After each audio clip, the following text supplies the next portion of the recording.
may bagong nahatak. Ito yung thumbnail ni Ma'am Miss O. SB19 gains a new fan because of their bench body of work live performance. Hindi na bago. Matik talaga mayroong magiging bagong 18 kung baga, no. Matik syempre, 'di ba, no. Sa ginanap na bench body of work, hindi naman lahat ng nandun is 18 or mga fans ng SB19. So karamihan doon mga celebrity, yung mga nag-fashion show, no, yung mga nag-model doon. Hindi rin karamihan doon is talagang 18 kasi nga po, yung mga nandun is pinuntahan yung mga idol nilang artista, mga idol nilang mga modelo. So, yun. So, maraming nag-model dahil sa fashion show na yun. Matik, syempre, napanood nila yung performance ng SB19. Kaya masasabi nila na, eto pala ang SB19. So, kaya pala ang daming 18. Kaya pala ang grabe sila suportahan, grabe sila ipagtanggol, no? Grabe sila talagang grabe magpakita ng suporta ang mga 18 kasi ganito pala talaga kagaling ang SB19 sa live performance. Di ba? Mga halimaw. Okay? Ayan, so nakita ko lang to sa YouTube kanina after ko mag-live, nakita ko to, Miss O. May bagong nahatak. So, yan din yung nakikita ko nga po dun sa bench body of work nila. Okay? So, i-play natin to, yung upload ni Miss O. So, actually, hindi pa pala ako nakakapag-subscribe dito, pero mamaya after nating panoorin. So, subscribe natin si Ma'am Miss O at the same time like natin yung pinaka-video, no? Okay, Miss O. Okay, so let's go. May bagong nahatak. Yun yung pinaka-thumbnail. Ang ganda ng pagkakaano yung thumbnail. Let's go. Play natin to. SB19 gains a new fan because of their bench body of work live performance. Yes.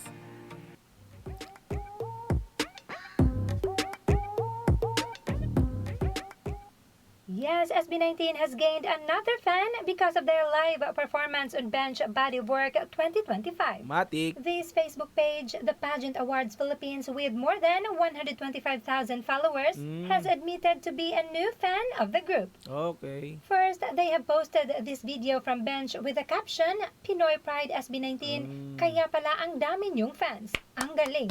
Anong pakiramdam? Sulit na sulit. Oh. And now, because of SB19... Kasi nga naman, eto no, so ang nag-post nito is yung The Pageant Award, no. So, kumbaga, sila mismo, kumbaga parang kaya sila namangha. Kumbaga, kaya naman sabing kaya pala, no. Kaya pala sobrang dami ng sumusuporta, taga-suporta. Sobrang dami ng fans, ang laki ng fandom, ng fan base ng SB19 kasi ganito para talaga sila kagagaling. Iba kasi talaga pag napanood mo ng live. Aminado ako, di pa napapanood, pero mapapanood ko na yan, malapit na yan. Pero di ba, sa video pa lang pag nakita mo yung performance nila ng live, masasabi mo ang gagaling nila. Paano pa kaya dun sa pinaka-live, no? Mapanood mo ng actual na, di ba, nagpe-perform ang SB19, talaga mapapahanga ka. Hindi ka 18, hindi ka fans, hindi ka fanatic ng SB19. Talagang pag nakita mo, grabe. Iba kasi pagka nakita mo ng live ang isang performer, artist, no? Talagang nagpe-perform ng biruin mo kasi kumakanta na yan. Sumasayaw pa ng grabing todo hataw. Di ba? Kaya masabi mo, grabe, napagsabay yung gano'n. Nakakahingal kaya yun. Kakanta ka tapos consistent yung boses mo, hindi ka hihingalin, no? Kasi kaya nila ginagawa ng SB19, meron silang magandang transition sa kada lines nila, no? Kaya, 'di ba? So nami-maintain nila yung boses nila na hindi kinakapos, hindi hinihingal, 'di ba? Tapos yung galaw talagang todo bigay sa pagsayaw, 'di ba? Ganon kasi kahalimaw, ka-live monster ang SB19. Yeah. So maraming nahatak, marami automatic 'yan kasi nga po hindi lang 18 ang nandun sa MOA Arena.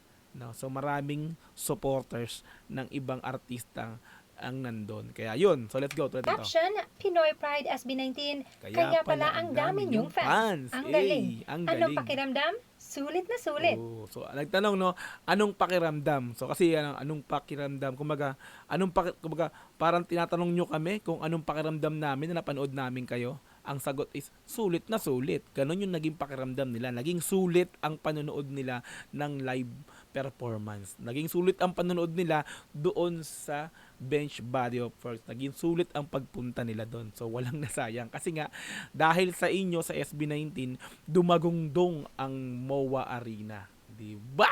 Kayo pa yung pinakang huling nag-perform. Kaya masasabing, super sulit. Let's go. Pala ang dami niyong fans. Ang galing. Anong pakiramdam? Sulit na sulit. Sulit na sulit. And now, because of SB19, they were inspired to share this lengthy post with the title, Why Does SB19 Inspire Greatness?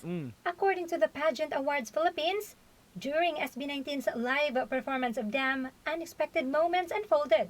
One member accidentally dropped his mic Ayun. and another slipped twice on So, yan yung hindi ko napansin dun sa nung nagawan ko ng reaction video, yung performance nila. Sa totoo, aminado ko, hindi ko napansin na yun nga raw, may mga nagko-comment sa akin na nalaglag yung mic, nabitawan ni Justin yung mic niya. So, hindi ko napansin yan. Pero ang napansin ko ron, yung pagkadulas ni Ken. So, dun, dalawang beses dahil dun sa pants na mahaba niya na naapakan niya nga po yung tela. Let's go. unfolded. One member accidentally dropped his mic and another slipped twice on stage. O yun, But si Ken did yun. that stop them? Not at all. They carried on as if nothing happened, embodying pure Parang wala. professionalism and passion. A Yes. true performer isn't May mga nangyaring ganun, ma'am, na aksidenteng mga pangyayaring ganun habang nagpe-perform sila, pero pinakita nila yung pinakang kumbaga bilang professional performers, pinakita nila na at tuloy to, no? Tuloy, no? Yun nga yung pagkakadulas nga ni Ken, talaga masasabi nating parang nagawa niya ng paraan, no? Na segue niya pa na yung pinakang step parang umikot lang siya. No? Pero kapansin-pansin yung nangyari na yun, pero tuloy-tuloy pa rin siya. Kasi nga pinakita niya kung gaano siya kagaling, pinakita niya kung gaano siya ka-professional bilang performer artist, 'di ba? Let's go. nothing happened, embodying pure professionalism and passion. A true performer isn't measured by how perfectly they execute a routine, but by how they rise. SB19 proves this time and time again, and their live performance of Damn was no exception. Yes. What's truly remarkable? Watching live, I didn't even notice. The performance was so captivating that those mishaps became invisible, overshadowed by their sheer commitment to excellence. It was only upon rewatching again and again in an attempt to learn their dance steps that I caught those details. And instead of seeing mistakes, I saw greatness. Great na. This post ended with, SB19 doesn't just perform, they inspire. They are Pinoy pride, Yes, a testament Pinoy to the unstoppable spirit of Filipinos. And without a doubt, they will continue to shine and inspire generations to come worldwide. And that's exactly why SB19 continues to inspire greatness and above all, to achieve excellence. Angat ang galing ng Pinoy. Ay. And based on their posts and answers, Ken is their bias. Welcome na agad sa Manukan at sa buong 18 fandom. Ooh. Sa nangyaring ganun kay Ken, nagkaroon pa siya ng panibagong may naging panibagong manukan, nagkaroon ng panibagong pasok sa manukan ni Ken. 'Di ba may ganun pangyayari na, pero 'di ba nangyari pa, mas naging positive pa yung pasok sa kanya. Kumbaga, 'di ba? Meron ng ganun yung mga pangyayari sa kanya, ay talaga namang may humanga pa rin talaga. Matik. Iba kasi talaga ang galing ng SB19. 'Di ba? So yun. So welcome sa mga bagong pasok. Ayan, sa manukan ni Ken. Welcome sa mga bagong 18 ng dahil sa bench body of works na to, na kung saan is maraming bagong naging 18 is congrats or welcome sa community ng 18. Matik na kasi talaga yan, no? Kapag ka nandun ka sa live, automatic is mapapahanga ka pag pinanood mo to silang lima na nagpe-perform, di ba? Kasi alam na natin, di ba, pag may mga sariling concert yung SB19, lahat ng nandun talaga is yun nga, karamihan talaga 18 pag concert talaga nila, no? So may hindi pa 18 dyan, siguro yung mga binitbit lang ng mga kakilala, di ba, sinama. Pero since napanood nila ng live, naging 18 na yon, naging talagang certified 18 na, no?